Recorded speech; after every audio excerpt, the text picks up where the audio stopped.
Fantastic four 2 movie की कहानी की शुरुआत होती है स्पेस से, जहां एक अनजाना प्लेनेट दिखाई देता है। अचानक उस प्लेनेट पर ब्लास्ट होने लगते हैं और धीरे धीरे वो प्लेनेट धूल में बदलने लगता है। जब कैमरा उसके पास जूम होता है तो वहां एक चमकती हुई चीज निकलती है जो सीधा पृथ्वी की तरफ आ रही होती है। ये चीज जापान, इजिप्ट और लॉस एंजल्स के कुछ हिस्सों से गुजरती है। लगभग 24 घंटे बाद न्यूज़ में जापान और इजिप्ट के वेदर के चेंज की खबर आती है, लेकिन आम लोग इस न्यूज़ में ज़्यादा इंटरेस्ट नहीं लेते, बल्कि अगली हेडलाइन उनकी अटेंशन खींच लेती है। अगली न्यूज़ ये होती है कि सैटरडे रीड रिचर्ड और सूसन स्ट्रॉम की शादी होने वाली है। इसी बीच जॉनी आता है और रीड से उसकी बैचलर पार्टी के बारे में पूछता है। रीड टॉपिक चेंज करते हुए कहता है, जॉनी पता है दुनिया का मौसम बदल रहा है, शायद इसका रीज़न कॉस्मिक रेडिएशन है। ये रेडिएशन कहाँ से आ रहा है ये मैं अब तक नहीं समझ पाया। अब जॉनी अपनी मजाकिया नेचर की वजह से रीड की बात को ज़्यादा सीरियसली नहीं लेता और बैचलर पार्टी के बारे में पूछता रहता है। शुरू में रीड अपने सीरियस नेचर की वजह से पार्टी के लिए रेडी नहीं होता, लेकिन जॉनी के बार बार इंसिस्ट करने पर वो मान जाता है। इस बीच हम फिर से एक चमकती हुई चीज़ को देखते हैं जो उस जगह से गुजरती है जहाँ पिछली फिल्म के विलन डॉक्टर डूम को रखा गया था। रीड पार्टी के लिए हाँ कर देता है और जॉनी और बैन के साथ बैचलर पार्टी में पहुंचता है। वहां कुछ लड़कियों के साथ मजे करता है और डांस शुरू कर देता है। इसी दौरान जनरल हेजर अपने सोल्जर्स के साथ रीड से मिलने बैक्सटर बिल्डिंग यानी कि फैंटास्टिक फोर के बेस आते हैं। रीड पार्टी में होता है तो जनरल हेजर सूसन को लेकर डायरेक्टली पार्टी में आ जाता है। उधर रीड यानी कि मिस्टर फैंटास्टिक एक साथ दो लड़कियों के साथ एंजॉय कर रहा होता है। अब जैसे ही उसकी नज़र सूसन और जनरल हेजर पर पड़ती है, उसका बहुत ज़्यादा मूड ख़राब हो जाता है, उसके पूरे एक्सप्रेशन चेंज हो जाते हैं। फिर रीड, जॉनी और बैन एक अलग जगह जाके जनरल हेजर से बात करते हैं। हेजर बताता है कि अलग अलग देशों में लगभग 200 मीटर डायमीटर के बड़े गड्ढे मिले हैं और जहाँ जहाँ ये गड्ढे बने हैं वहाँ एक शूटिंग स्टार जैसी चमकती हुई चीज़ भी देखी गई है। जनरल हेजर चाहता है कि रीड और उसकी टीम इस गड्ढे और उस चमकती चीज़ का राज समझे। रीड कहता है शायद ये चीज़ कॉस्मिक रेडिएशन छोड़ रही है, तो हमें इसे ट्रेस करने के लिए एक सेंसर बनाना पड़ेगा। रीड की बात सुन के जनरल बोलता है, तो फिर देर किस बात की है, काम शुरू करो। यहाँ सूजन अपनी शादी को लेके बहुत एक्साइटेड थी, इसलिए रीड जनरल को सीधा मना कर देता है शादी का रीज़न देके, लेकिन सूजन से छुपकर बैन की हेल्प से सेंसर बनाना स्टार्ट कर देता है। 4 दिन बाद रीड सेंसर बना लेता है और सैटरडे को उसकी शादी का दिन आ जाता है। सूसन अपने भाई जॉनी के साथ अपनी शादी वेन्यू पर पहुंचती है और रीड अपने सेंसर को सैटेलाइट और फ़ोन से कनेक्ट करके वहां आता है। इसी बीच वो चमकती हुई चीज़ न्यूयॉर्क यानी रीड की शादी वाले शहर की तरफ बढ़ रही होती है। Victor von Doom US spy satellite के जरिए उस पर नज़र रखता है। हेलीकॉप्टर गिरते ही माहौल में अफरा तफरी मच जाती है, लोग घबरा के इधर उधर भागने लगते हैं। सूसन फोर्स शील्ड बना के हेलीकॉप्टर को गिरने से रोकने की कोशिश करती है और रीड और बैन उसका साथ देते हैं। रीड जॉनी को बोलता है कि वो उस चमकती चीज़ का पीछा करे। जॉनी अपने ह्यूमन टॉर्च वाले फॉर्म में उसका पीछा करता है और तब पता चलता है कि ये चीज़ दीवारों के आर पार जा सकती है और ये सिर्फ एक चमकती हुई रोशनी नहीं बल्कि एक सिल्वर क्रिएचर है जो इंसान की तरह दिखाई देता है। वो एक सर्फिंग बोर्ड जैसी चीज़ पर हवा में सर्फ कर रहा होता है और अलग अलग जगह बड़े बड़े गड्ढे बना रहा होता है। अब जॉनी को अपने पीछे देख के ये सिल्वर सर्फर अपनी स्पीड बढ़ा देता है और जॉनी भी उसके पीछे स्पीड बढ़ा देता है। अब सिल्वर सर्फर अचानक रुकता है और पीछे से आते जॉनी की गर्दन पकड़ के उसे काफ़ी ऊंचाई पर ले जाता है। फिर वो जॉनी को वहां से नीचे गिरा देता है। जॉनी मुश्किल से खुद को संभालता है, सेफली लैंड करता है और सीधा बैक्सटर बिल्डिंग पहुंचता है। वहां फैंटास्टिक फोर टीम जनरल हेजर के साथ होती है।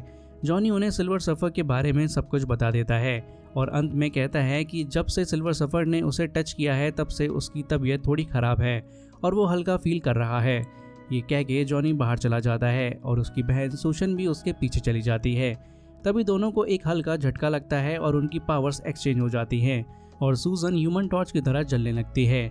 दूसरी तरफ जॉनी सूजन की पावर्स मिलने की वजह से इनविजिबल होने लगता है। जब रीड सूजन को देखता है तो दौड़ के उसके पास आता है और इनविजिबल जॉनी से पूरा सीन समझता है। रीड जॉनी को कहता है कि वो सूजन को टच करे। जॉनी जैसे ही सूजन को छूता है उनकी पावर्स वापस एक्सचेंज हो जाती हैं और दोनों को अपनी अपनी असली शक्तियाँ मिल जाती हैं। अब रीड जॉनी के इस पावर चेंज पर रिसर्च करता है लेकिन ज़्यादा कुछ पता नहीं लगा पाता। इसी बीच Victor von Doom Silver Surfer को ट्रेस करते हुए हेलीकॉप्टर से ग्रीनलैंड पहुंचता है, जहां सिल्वर सर्फर अभी भी एक बड़ा गड्ढा बना रहा होता है। हेलीकॉप्टर की आवाज़ सुन के सिल्वर सर्फर ऊपर आता है। विक्टर उसे देख के कहता है, तुम क्या हो मेरे दोस्त, कहाँ से आए हो?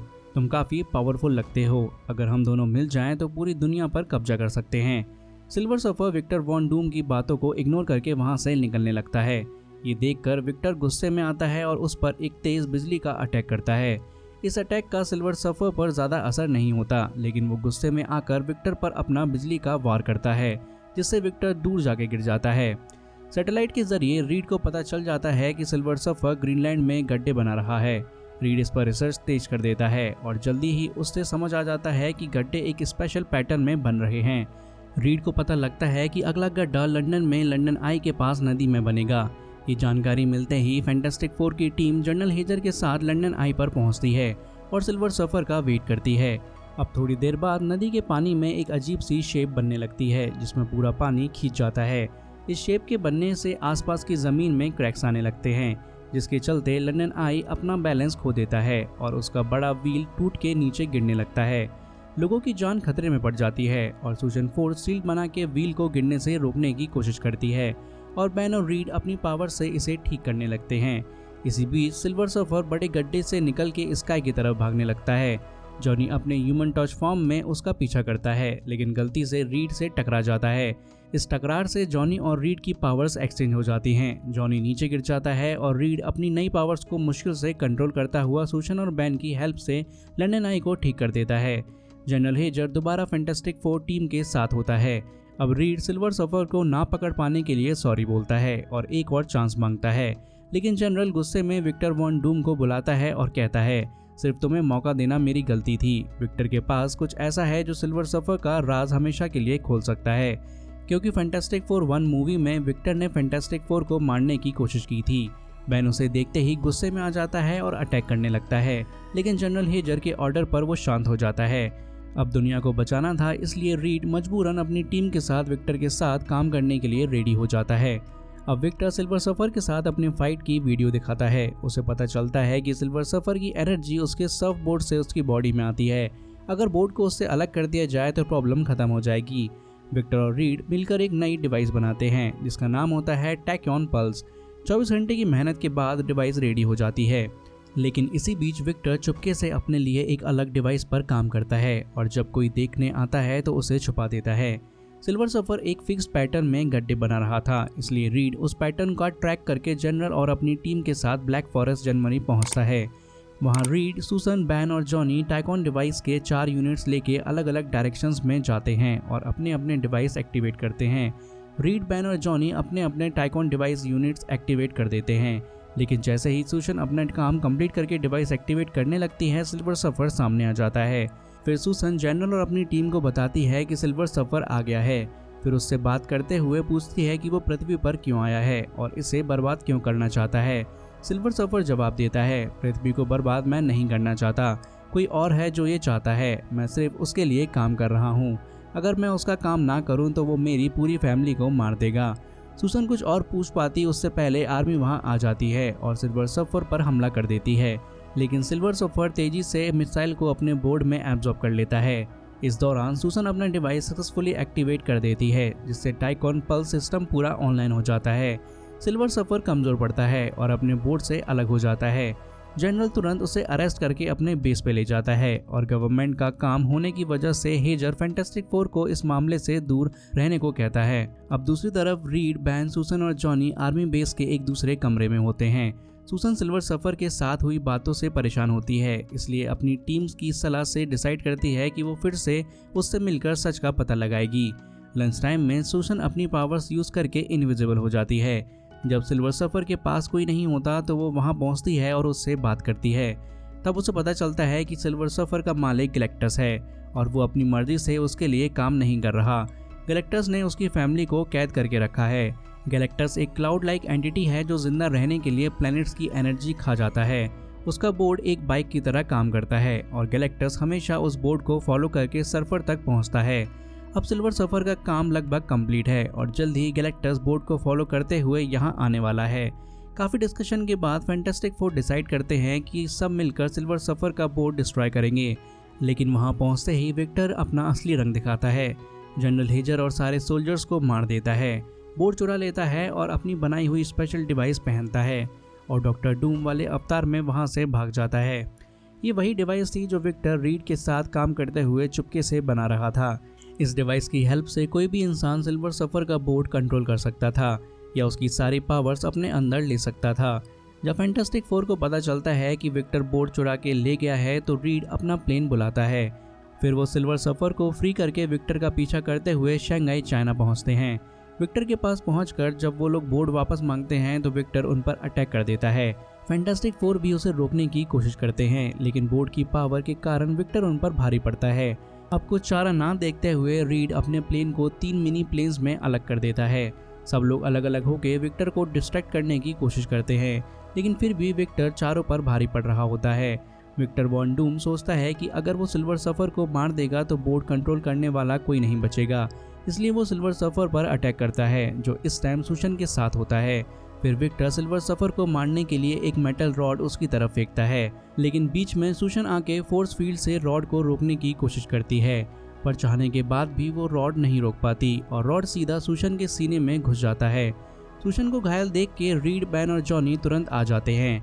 रीड अपनी प्यार सुशन को इतना इंजर्ड देख के अंदर से टूट जाता है और जॉनी विक्टर पर बहुत गुस्सा होता है। इस टफ सिचुएशन में रीड संभालते हुए कहता है कि विक्टर ने अपने हाथ में एक स्पेशल डिवाइस पहनी है, अगर ये डिवाइस तोड़ दी जाए तो विक्टर ऑटोमेटिकली बोर्ड से अलग हो जाएगा। जॉनी को पता होता है कि वो अपने टीममेट को टच करके उनकी पावर्स ले सकता है, तो वो तीनों को टच करके सारी पावर्स ले लेता है और विक्टर से फाइट शुरू कर देता है। सभी पावर्स मिल जाने की वजह से जॉनी बहुत स्ट्रांग हो जाता है और एक चांस मिलते ही विक्टर के हाथ की डिवाइस की रॉड तोड़ देता है। डिवाइस टूटने के साथ ही विक्टर बोर्ड से अलग हो जाता है। सुशन अपने सीने के घाव का दर्द बर्दाश्त नहीं कर पाती और वहीं पर मर जाती है। अब ये सीन काफ़ी ज़्यादा इमोशनल होता है और इसे देखकर हर किसी की आंखें भर आती हैं। फिर सिल्वर सफर अपना बोर्ड बुलाता है और तुरंत उस पर चढ़ जाता है और अपनी पावर्स वापस ले लेता है। अपनी पावर्स का यूज़ करके वो सुशन का घाव ठीक करता है और उसे जिंदा कर देता है। इस बीच गैलेक्टस पृथ्वी के करीब आ चुका होता है। वो अपनी एनर्जी से अर्थ के कोर को खींचना शुरू कर देता है, जिससे पूरी दुनिया में अफरा तफरी मच जाती है। ये देखकर सिल्वर सफर जॉनी की मदद से गैलेक्टस की तरफ जाता है और कहता है, मैं अब तुम्हारी गुलामी नहीं करूँगा और ना ही किसी और प्लेनेट को डिस्ट्रॉय होने दूंगा। फिर वो गैलेक्टस के अंदर घुस जाता है और अपनी पावर्स का यूज़ करके गैलेक्टस के साथ खुद को भी मार देता है। अब गैलेक्टस के मरने के बाद जॉनी की पावर एक्सचेंज होने की एबिलिटी खत्म हो जाती है। अर्थ पर सब नॉर्मल हो जाता है और लोग खुश हो जाते हैं। अब लास्ट सीन में फैंटास्टिक फोर के मेंबर्स वही लोकल कल्चर फॉलो करते हुए रीड और सुशन की शादी करवा देते हैं। शादी के दौरान रीड और सुशन एक दूसरे को किस करते हैं और फैंटास्टिक फोर 2 मूवी की कहानी यहीं पर खत्म हो जाती है।